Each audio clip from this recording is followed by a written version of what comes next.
자, 오늘은 사도행전 25장 말씀을 통해서 무시당할 때 더욱 주를 바라보라라는 제목으로 우리가 함께 좀 주님의 말씀을 보도록 하겠습니다.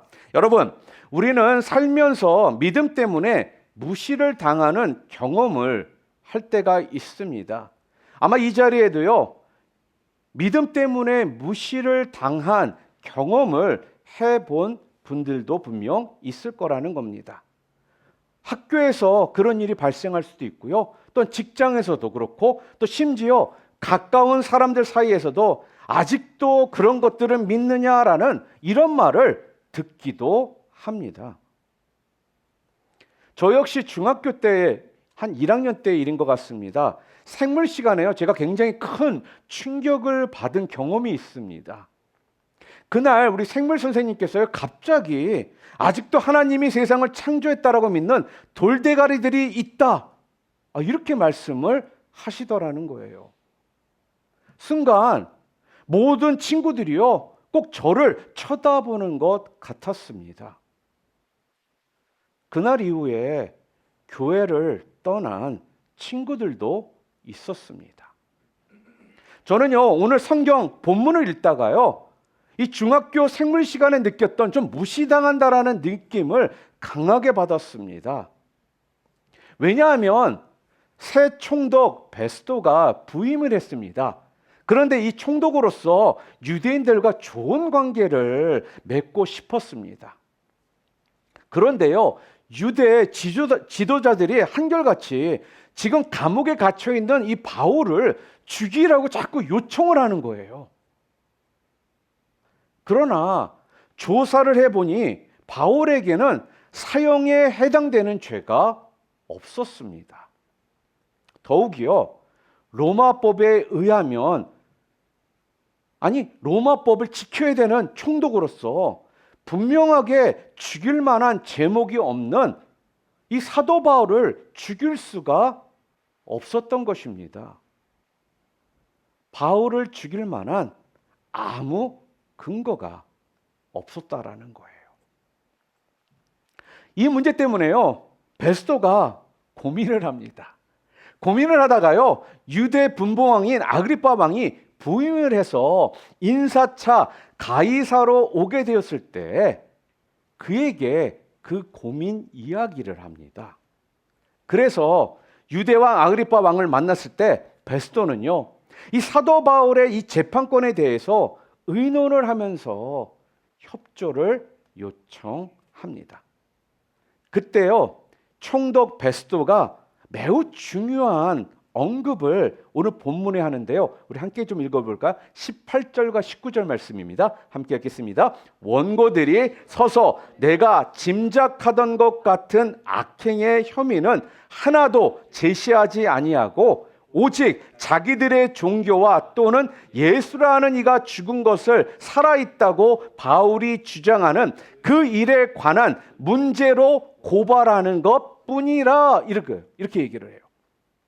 한마디로 지금 무슨 이야기냐면요, 이 총독 베스토는요, 부임해서 보니까 너무나 많은 사람들이 자꾸 감옥에 갇혀 있는 바울을 죽여야 된다라고 하는 거예요.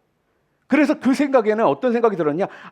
이 바울이라는 자가 굉장히 흉악한 자구나, 이렇게 생각을 했는데 막상 바울에 대해서 조사를 해보니까 별것이 아니더라는 것입니다. 듣고 보니까 아무것도 아니더라는 거예요. 예수라는 사람이 죽었다가 다시 살아났다라는 이야기를 지금 사도 바울이 전하는 것 뿐이더라. 여러분, 지금 총독 베스토는요, 예수가 죽었다가 다시 살아났다라는 이 부활의 복음을 듣고도요, 시시한 것으로 여기고 있는 겁니다. 쓸데없는 종교 논쟁으로 치부해 버리더라는 거예요. 나는 대단한 인물인 줄 알았습니다. 다들 죽이라고 해서. 그런데 들여다보니까 예수라는 사람이 죽었다가 다시 살아났다고 하는 말도 안 되는 종교 논쟁밖에 아니더라고요. 지금 그렇게 이야기를 하고 있다라는 거예요. 여러분, 이것이 베스도가 부활의 복음에 대한 반응이었고, 또 지금 현재 우리가 살고 있는 이 세상이 부활의 복음에 대해서 보이는 반응이라는 겁니다. 뭐 우리야 예수를 믿고 신앙생활을 하니까 부활절에 대해서도 굉장히 그게 어떤 의미인지를 알고는 있습니다. 그런데 세상은요, 부활절을 우리처럼 생각도 하지 않는다라는 거예요. 그리고 오늘 본문을 보게 되면은 베스도가요, 총독 베스도가요, 이뿐만 아니라 나중에 사도 바울을 뭐라고 얘기하는지 아십니까? 미쳤다라고까지 말을 하더라는 거예요. 지금 아그리파 왕 앞에서요, 바울이 예수의 부활과 자신이 부활하신 예수님을 만났다라고 증언을 하니까 사도행전 26장 24절 볼까요? 함께 읽어보겠습니다. 베스도가 크게 소리내어 이르되 바울아 내가 미쳤도다. 네 학문이 너를 미치게 한다. 이렇게 말을 하더라는 것입니다. 이것은요, 사도 바울이 무시당하는 것이 아니라 부활의 이 복음 자체가 지금 무시를 당하고 있다라는 거예요. 이것이 바울 당시만의 문제가 아닙니다. 지금도 마찬가지입니다. 우리는 예수님의 부활을 믿습니다. 아멘? 얼마나 놀라운 일입니까? 그래서 우리는요, 예수를 믿고 영생을 얻었습니다. 믿으십니까? 그러니까요, 누구나 부활의 주님을 믿으면 인생이 바뀌게 됩니다. 세상이 바뀌게 된다라는 거예요. 자, 그러나 세상의 반응은요, 충격은커녕 관심조차 없더라는 것입니다. 부활절을요, 그냥 기독교의 명절이군요, 아유 축하합니다 라고만 하지, 마음에는요 전혀 믿지도 않고 관심도 없고 논쟁도 하려 하지를 않습니다. 하물며 안타깝게도요, 교회를 다니고 있다고 하는 사람들 중에도요, 이러한 모습이 있더라는 거예요. 입으로는 예수를 믿는다라고 하면서, 입으로는 예수님을 안다라고 하면서 삶의 모습이나 그들의 생각 속에는요, 예수님에 대해서 대수롭지 않게 여기더라는 겁니다. 여러분, 이처럼요, 세상은 부활의 복음을요, 무시합니다. 쉽게 말해서 신경도 쓰지를 않습니다. 아니, 큰 관심이 없습니다. 그냥 기독교인들이 떠드는 이야기라고 생각한다라는 거예요. 자, 그렇다면 여러분, 하나님을 믿지 않고 부활의 복음을 이 무시하는 세상의 반응 앞에서 어떻게 우리의 신앙을 지킬 수가 있을까요? 방법이 하나밖에 없습니다. 그거는요, 부활하신 예수님을 만나는 것 외에는 방법이 없습니다. 부활하신 예수님을 만난 사람은요, 세상 사람들이 무시해도 조롱해도요, 상관을 하지를 않습니다. 왜요? 내가 부활하신 예수님을 분명히 만났는데 조금 더 위축될 것이 없기 때문에 그렇습니다. 그러나 예수님이 부활하셨다라는 것을 그저 듣기만 한 사람, 그냥 알고만 있는 사람은 절대로 세상에서 담대하게 믿음을 고백하고 선포하고 나가지를 못합니다. 부활하신 예수님을 만나야 삶의 은혜도 있고요. 기쁨도 있고요. 능력도 드러나게 되는 것입니다. 우리가 이런 말을 하잖아요. 나도 좀 능력 받고 싶다. 좀 은혜를 경험하고 싶다. 그런데 능력 받고 싶다. 은혜를 경험하고 싶다. 라고 말을 하는 사람들이 그런 것들이 없는 사람들의 모습을 보면요. 똑같은 한 가지가 있습니다. 그게 뭔지 아세요? 예수를 만난 사람으로서의 삶을 살지를 않더라는 거예요. 다른 거 찾을 필요 없어요. 예수를 만난 사람으로서의 삶을 살지를 않더라는 것입니다. 그러니까 능력도 없고 은혜도 그 인생 가운데 없더라는 거예요. 여러분, 내 몸에서 좋은 향기가 나기를 원하면요, 우리가 어떻게 해야 될까요? 일반적 상식으로 좀 자주 샤워도 해야 되고요. 그렇죠? 또 옷도 빠른 깨끗한 옷도 입어야 되고요. 좋은 향수도 뿌려야 합니다. 그렇죠? 그런데 맨날 샤워도 하지를 않아요. 깨끗한 옷도 입지를 않아요. 그런데 어떻게 내 몸에서 좋은 향기가 나겠습니까? 절대 좋은 향기가 날 수가 없잖아요. 안 그렇습니까? 샤워도 해야 되고요. 옷도 깨끗한 옷을 갈아입어야 되고요. 향수도 뿌려야지 좋은 향이 납니다. 우리는 이렇게 머리로는 다 알고 있는 사실입니다. 그런데 머리로만 알고 있고 실천을 하지 않는다라면요, 그 사람은 절대로 좋은 향기를 낼 수가 없습니다. 여러분, 부활의 복음의 능력은요, 예수님이 부활했다라는 사실을 그냥 아는 것이 아닙니다. 그냥 알고 있는 것으로 되지를 않는다라는 거예요. 부활하신 주님을요, 만나야 합니다. 여러분, 우리 성경에 보면은 여러분이 성경 신약을 읽다가 그런 질문이 생기지 않으셨어요?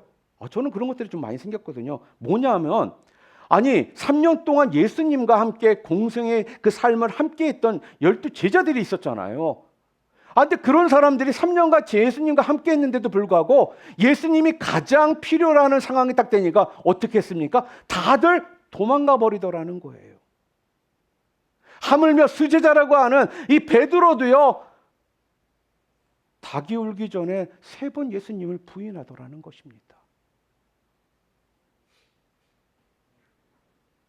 이들이 예수님을 몰랐나요? 이들이 예수님을 알지 못했나요? 아니거든요. 3년 동안 같이 했는데 예수님을 모른다라는 게 말이 됩니까? 예수님을 알지 못했다라는 게 말이 되겠어요? 근데 이들은 도망가더라는 거예요. 그런데 언제 이들이 바뀌나요? 부활하신 예수님을 만났을 때 그들이 바뀌었다라는 겁니다. 제가 목회를 하면서요, 정말 고민이 많았어요. 어떻게 하면 성도들이 믿음 안에서 성장을 할 수 있도록 내가 그들을 도와줄까? 그들이 정말 믿음만 가지고 사는 인생을 살아갈 수 있도록 내가 도와줄 수 있을까? 이런 고민이 목회자인 저에게는요, 항상 부담으로 다가왔거든요. 그래서 작년에 왜 사도행전을 우리 2026년 시작하면서 강해를 하도록 그런 마음을 주셨냐 생각했더니 바로 오늘 보면 25장 말씀, 이 말씀을 통해 그 이유를 저에게 깨닫게 해주셨다는 거예요. 우리는요, 예수님을 알고는 있어요. 그러나 부활하신 예수님을 만난 적이 없는 겁니다. 그러니까 변화도 없고 그 삶 가운데 능력도 없고 은혜도 경험 못한 이러한 신앙의 삶을 우리가 좀 살아간다라는 거예요. 여러분, 베드로와 제자들이요, 부활하신 예수님을 만난 후에 그 도망갔던 사람들이 어떻게 됩니까? 예수님과 똑같이 십자가에 이렇게 매달리면 안 된다라고 거꾸로 매달려서 순교까지 하는 그러한 자들로 바뀌더라는 것입니다. 여러분, 부활의 복음은요, 듣기만 해서는 아무런 능력이 되지를 않습니다. 부활의 주님을 만날 때에야 우리의 삶을 변화시키는 그 능력이 된다라는 거예요. 베스터는요, 이 부활의 복음을 듣고 그냥 무시하고 조롱했습니다. 그러나 사도 바울은 어땠습니까? 부활의 복음을 전하는 것에 모든 것을 걸더라는 것입니다. 지금 그는요, 감옥에서 생명이 위태로운 처지에 놓여 있는데도 말입니다. 도대체 사도 바울이 어떻게 되었길래 그렇게까지 할 수가 있었을까요? 그 이유는 다른 것이 아닙니다. 그 이유는요, 그가 부활하신 예수님을 만났기 때문이라는 거예요. 그래서 감옥에서 언제 죽을지도 모르는 상황 속에 놓여 있음에도 불구하고 이렇게 담대히 살 수가 있었다라는 겁니다. 그래서 그는요, 로마서 1장 16절 말씀을 함께 읽어볼까요? 내가 복음을 부끄러워하지 아니하노니 이 복음은 모든 믿는 자에게 구원을 주시는 하나님의 능력이 됨이라라고 사도 바울이 외치더라는 겁니다. 여러분, 총독 베스토와 사도 바울의 차이가 무엇입니까?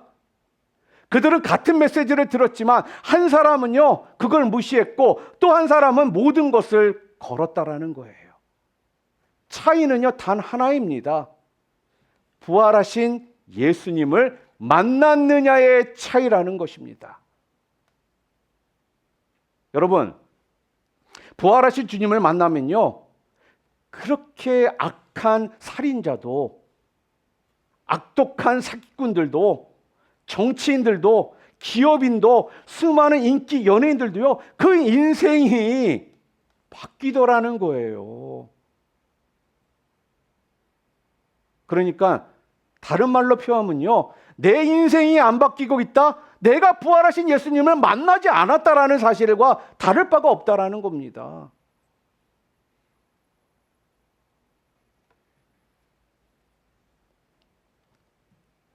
부활하신 예수님을 만난 사람은 그래서요, 인생이 완전히 바뀝니다. 세상이 뭐라고 말해도, 세상이 무시하고 조롱해도 조금 더 흔들리지를 않습니다. 그 믿음이요. 예수님이 부활하신 것, 그리고 지금도 함께 계시는 예수님이 나에게는 너무나 분명하기 때문에 흔들릴 이유가 없는 거예요. 여러분, 부활하신 예수님은요, 그래서 지금도 이 교회에 임해 역사하십니다. 한번 볼까요? 2000년의 우리 교회 역사를 우리가 보면 그게 증거입니다. 초대교회를 핍박했던 당시의 통치자들은요, 기독교도 어떤 다른 종교들처럼 전도자를 잡아 가두고 죽이면 얼마 안 가서요, 없어질 줄을 알았습니다. 그런데요, 아무리 사도들을 잡아가두고 전도자들을 잡아가두고 그들을 죽이고 고문해도요, 교회는 대래 어떻게 되죠? 더 부흥을 하더라는 것입니다. 왠지 아십니까? 교회는요, 교회의 이 부흥과 전도의 역사는요, 사도들에 의해서 되는 것이 아니라 바로 부활하신 주님이 친히 교회를 부흥시키시고 전도하시고 계셨기 때문입니다. 그런데 당시의 권세자들은요, 이걸 알 수가 없었습니다. 교회는 그래서요, 사람 지도자에 의해서 움직여지는 것이 아니라 사망 권세를 이기신 능력의 예수님께서 교회를 지키시고 움직여 가시기 때문입니다. 여러분 잘 들으세요. 하나님은요, 마지막 때에 반드시 교회를 통하여 영혼들을 구원하고 생명의 구원 방주로 교회를요 삼으십니다. 그러므로 여러분, 부활하셔서 지금도 살아계시는 우리 예수님을 바라보시기를 바랍니다. 예수님을 바라보지 못하면요, 예수님을 믿는다라고 아무리 입으로 떠들어대도요, 예수님을요 무시하고 살아가게 되는 거예요. 세상 사람들뿐만 아니라 우리 그리스도인들 중에도요, 부활을 굉장히 사소하게 생각하는 사람들이 많습니다. 여러분, 여기에서 우리가 무시라고 하니까 뭐 사람을 풋다운 시키거나 저 사람의 말이나 행동 어떤 것들에 대해서 내가 인정하지 않고 약간 얕보는 것으로만 무시라는 단어를 우리가 생각하게 되는데요. 실제적으로 우리 신앙 안에서 무시라는 것은 다른 뜻이 아니에요. 주님의 말씀을 믿지 않는 것, 곧 그게 뭐예요? 주님의 말씀에 순종하지 않고 살아가는 그 인생이 무시하는 인생이라는 거예요.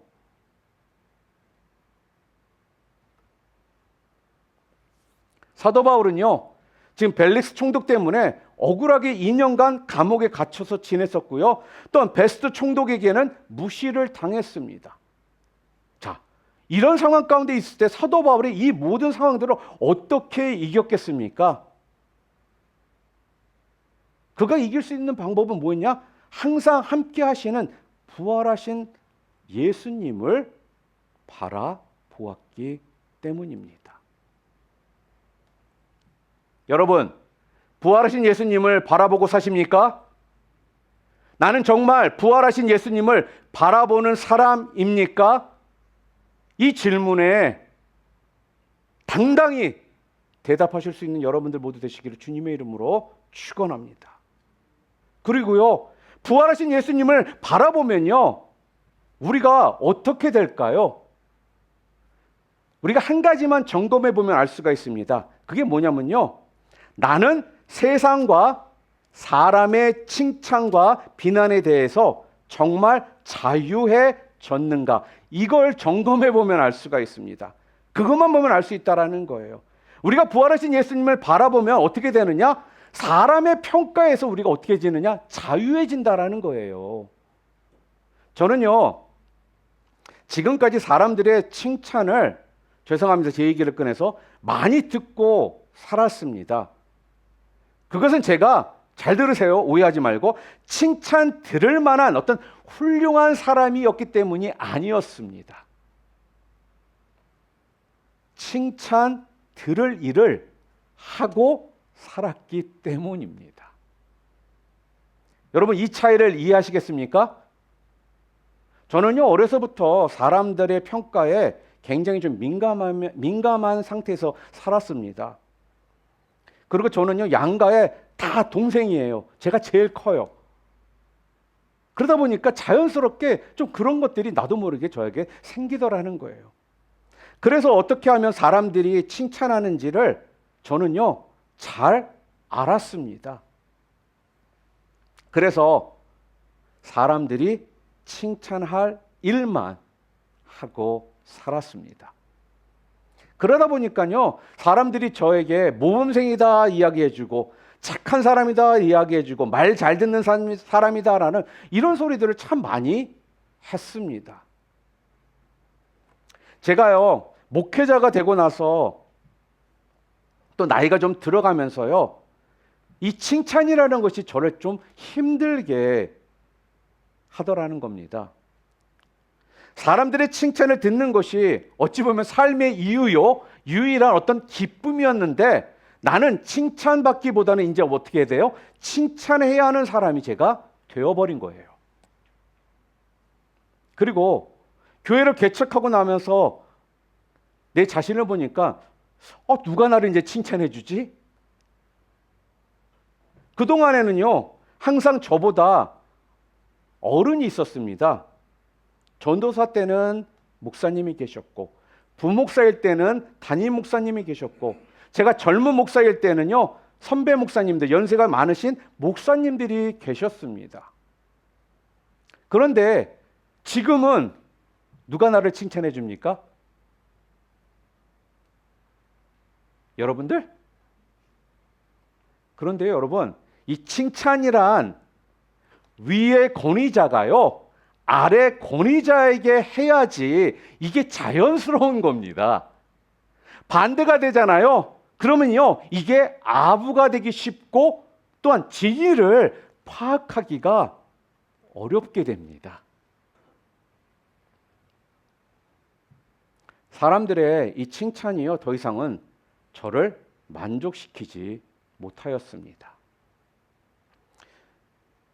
교회를 개축하고 이 변화를 제가요, 처음엔 적응을 못할 때 너무나 좀 혼란스러웠습니다.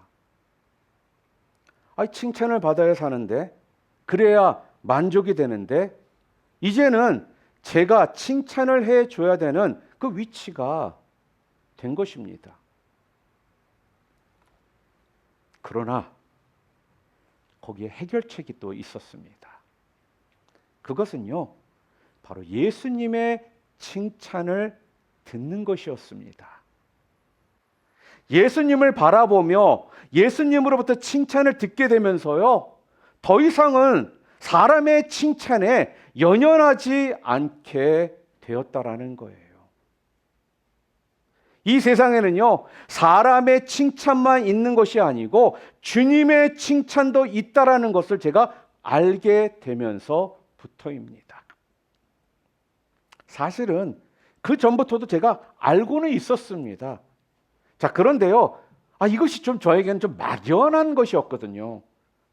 살아계신 주님, 부활하신 주님, 지금도 함께 계시는 이 주님을 만나기 전에는요, 하나님의 칭찬, 예수님의 칭찬은요, 저에게는요, 좀 막연한 것이었다라는 거예요. 그것은 저에게 실제가 아니었습니다. 그러니까 그게 실제가 아니다라고 여겨지니까 사람의 칭찬에 자꾸 어떻게 해요? 목을 매더라는 겁니다. 그런데 예수님을 바라보는 눈이 뜨이고 나니까 사람의 칭찬이 아무것도 아닌 게 되더라는 거예요. 여러분, 사람의 칭찬과 비교할 수 없는 이 진짜를 발견하고 나니까요, 더 이상 사람들의 칭찬에 목마르지 않게 되었습니다. 그러니까 어떻게 되는지 아십니까? 사람들의 비난에 대하여도 자유해지더라는 거예요. 왜요? 주님은 모든 형편을 다 잘 아시기에 굳이 내가 조급해하거나 두려워하지 않아도 된다라는 것을요, 제가 깨달았기 때문입니다.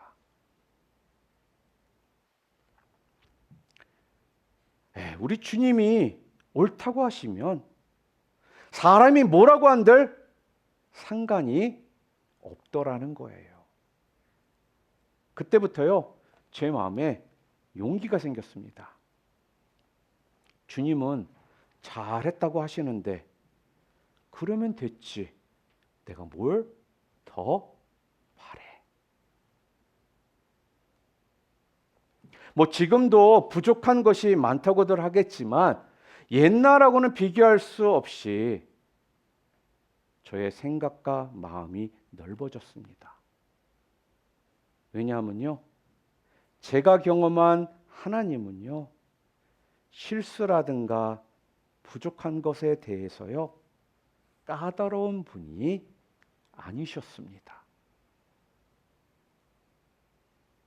얼마든지요, 받아주시는 분이셨습니다. 제가 주님으로부터 용납받는 이 기쁨을 얻고 난 다음부터 부족한 사람들도요, 품을 수 있는 그 여유가 생겼다라는 거예요. 사랑하는 성도 여러분, 우리에게는 예수님이 계십니다. 그분의 칭찬이 진정한 칭찬입니다.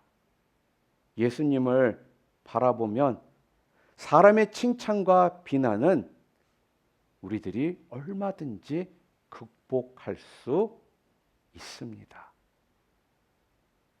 사도 바울이 그래서요, 빌립보서 3장 7절부터 9절에 뭐라고 했느냐? 모든 유익하던 것을 배설물처럼 버릴 수 있었던 것은 예수님 안에서 발견되고자 하는 한 가지 소원 때문이었다라고 말을 했습니다. 그러니까 사도 바울은요, 진짜를 발견한 거예요. 이런 것입니다.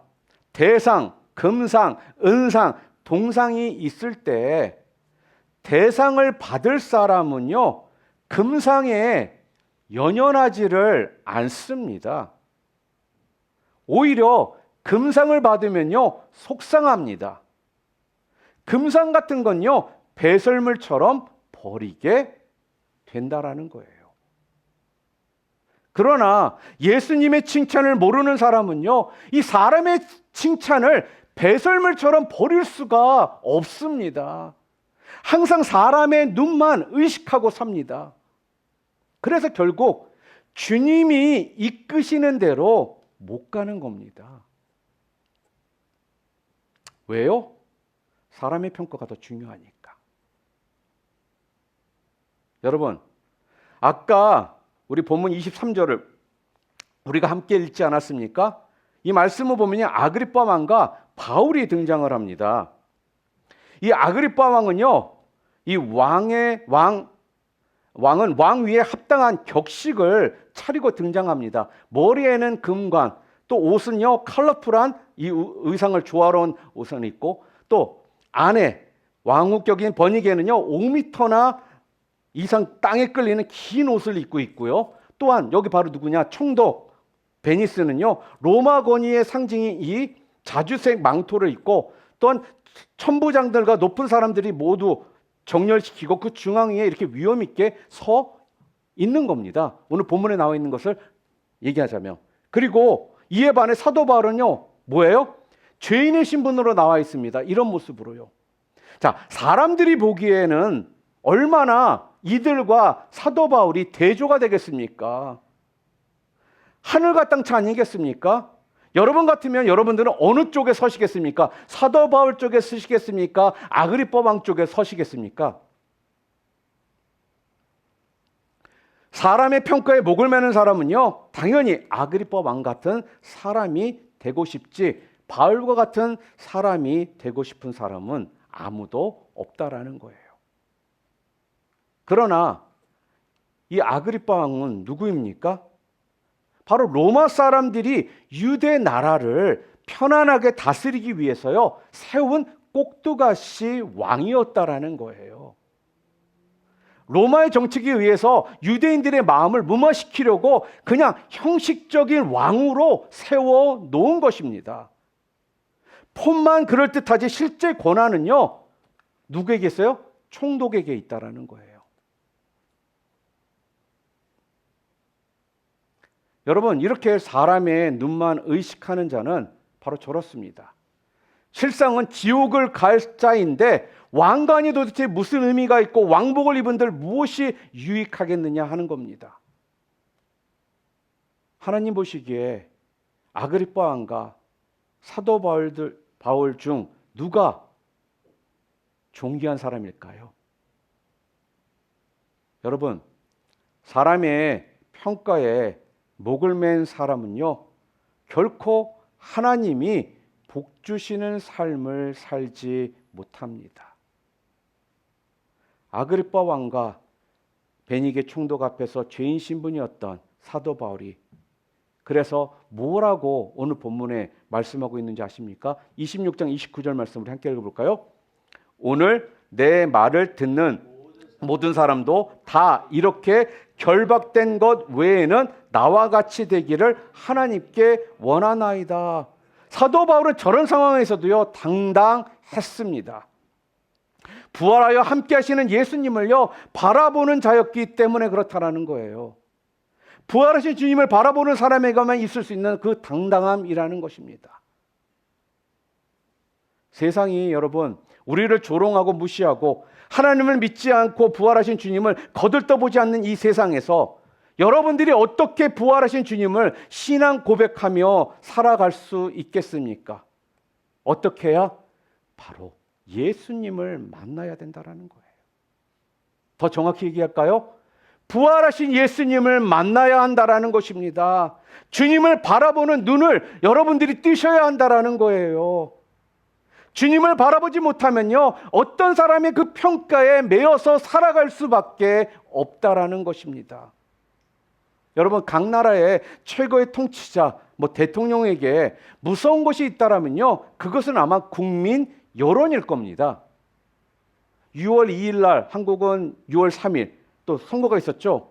그래서 대통령도 국민의 여론이 어떻게 돌아가느냐, 이걸 매일매일 노심초사합니다.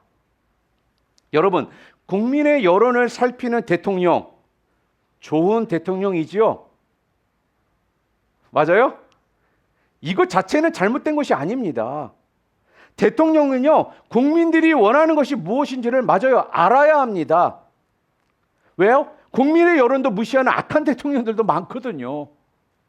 그러나 국민의 여론만 살피는 대통령은 실패하게 됩니다. 국민들 마음이 곧 하나님의 마음은 아닌 경우가 종종 있기 때문입니다. 여러분 아시는 것처럼 국민의 여론이라는 건요, 하루에도 12번씩 바뀌는 것이 국민의 여론입니다. 여러분이 아시는 것처럼 빌라도는요, 유대인들의 여론 때문에 그가 예수님께서 죄가 없다라는 것을 그렇게 알고 있음에도 불구하고 유대인들의 여론 때문에 예수님이 무죄한 것을 알면서도 어떻게 했습니까? 예수님을 십자가에 못 박았다라는 거예요. 사람들의 칭찬과 이 비난만 의식하는 자는요, 결코 그래서 하나님의 뜻대로 살 수가 없습니다. 성도 여러분, 세상은 하나님을 무시하고 복음을 조롱하는 것처럼 보입니다. 그러나 우리가 분명히 깨달아 알아야 하는 것이 무엇이냐? 하나님은요, 우리가 보지도 느끼지도 못할 때 가장 활발하게 일하고 계신다라는 거예요. 그래서 세 번째는요, 하나님은 우리가 무시당하는 상황 속에서도 일하시는 분이라는 이 사실을 잊지 말아야 한다는 거예요. 우리가 창세기를 보면요, 요셉 대한 이야기를 우리가 참 많이 하지 않습니까? 요셉이 억울한 옥살이를 하지 않습니까? 감옥 속에서 아무 죄도 없는데 2년간 감옥에 갇혀서 이유 없이 기다려야만 했습니다. 자, 2년간을 기다리고 난 다음에 어떤 일이 벌어지니까 하나님께서는요, 마침내 때가 되니까 요셉을 애굽 총리로 삼아 주시더라는 거예요. 또한 하나님께서 사도 바울을 어떻게 로마로 인도하셨습니까? 사도 바울은 2년 동안 옥살이를 했습니다. 그리고 베스도에게 무시당하고 그랬지만 그것이 바로 사도 바울이 그렇게 기도하던 로마의 복음을 전하기 위해 들어가는 하나님의 방법이 되었다라는 겁니다. 죄인이 되어가지고 재판을 받는 길을 통해서요, 사도 바울을 로마로 인도하시더라는 거예요. 죄인이 되어 재판을 받는 일이 여러분 얼마나 고통스러운 일이겠습니까? 그 모욕, 그 멸시, 천대 얼마나 견디기가 어려웠겠느냐 하는 겁니다. 그러나 재판을 통해서 바울의 이 계획과 뜻이 이루어졌다라는 거예요. 그러므로 사랑하는 성도 여러분, 세상에서 우리의 믿음이 무시당한다고 비난받는다고 절대로 조급해하지 마시기를 바랍니다. 어떤 상황 속에서도요, 예수님을 바라보아야 합니다. 그러면요, 여러분과 저는 절대로 길을 잃지 않는다라는 거예요. 오히려 우리는 어떻게 해요? 더 당당하게 됩니다. 주님을 바라보시기를 바랍니다. 그러면 주님은요, 여러분을 만나 주실 것입니다. 어떻게 부활하신 주님을 내가 만날 수 있을까요? 성경이 정확한 답을 우리들에게 가르쳐주고 있습니다. 그게 뭐냐? 예수님을 바라보려면요, 잘 들으세요. 나는 죽고 예수로 사는 이 십자가의 복음을 붙잡아야만 합니다. 십자가 복음은요, 쉽게 얘기해서 나는 죽고 예수님으로 사는 복음이라는 거예요. 나는 죽고가 분명해야 한다라는 것입니다.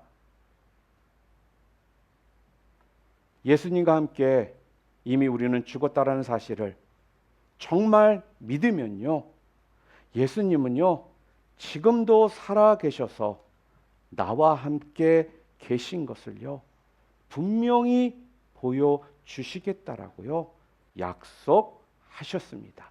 볼까요? 고린도서 4장 10절 11절 말씀 함께 읽겠습니다. 우리가 항상 예수의 죽음을 몸에 짊어짐은 예수의 생명이 또한 우리 몸에 나타나게 하려 함이라. 우리 살아있는 자가 항상 예수를 위하여 죽음에 넘어짐은 예수의 생명이 또한 우리 죽을 육체에 나타나게 하려 함이라. 우리 자신이 예수님과 함께 죽었음을 믿으면 반드시 부활의 주님이 역사하심을 경험하게 될 것이다라는 거예요. 사랑하는 우리 늘높은 비전교회 성도 여러분, 세상은 맞아요, 복음을 가볍게 여길 수 있습니다. 아니, 우리의 믿음을요, 조롱할 수도 있습니다. 그런데 중요한 것은요, 세상 사람들의 평가가 아닙니다. 주님의 평가입니다. 제가 무시라는 말을 하면서 여러분들에게 말씀드렸죠. 우리 신앙인들의 무시라는 건 다른 것이 아니라 하나님의 말씀을 따르지 않는 삶을 곧 무시하는 자의 삶이라는 거예요. 하나님의 말씀에 순종하지 않는 삶이 그게 바로 무시하는 자의 삶이라는 겁니다. 사도 바울은요, 감옥에서도 담대했습니다. 왜요?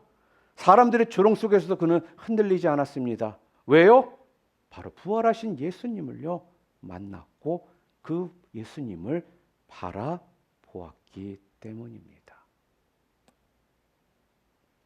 여러분, 무시당할 때 낙심하지 마시기를 바랍니다. 억울할 때 조급해하지 마시기를 바랍니다. 사람의 평가보다 주님의 칭찬을 구하시기를 바랍니다.